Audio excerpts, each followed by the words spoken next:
Rado, povieš mi, za koľko prenajímaš svoj trojizbový byt v Piešťanoch? Vieš čo, to ti asi nepoviem, ale mám tu v Ducovom 11 minút od Piešťan rodinný dom s 3 izbami. Chceš ho vidieť? Jasné, poďme na to. Poď.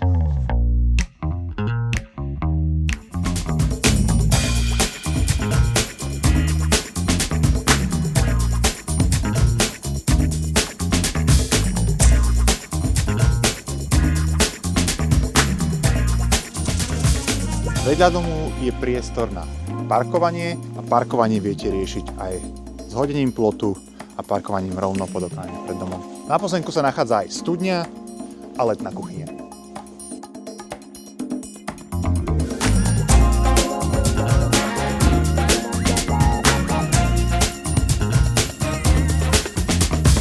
Tak ako zaujímavá alternatíva k bytu v Piešťanoch. Presne tak, máš tu kde parkovať, máš tu minimum susedov, pozemok a to všetko za cenu bytu.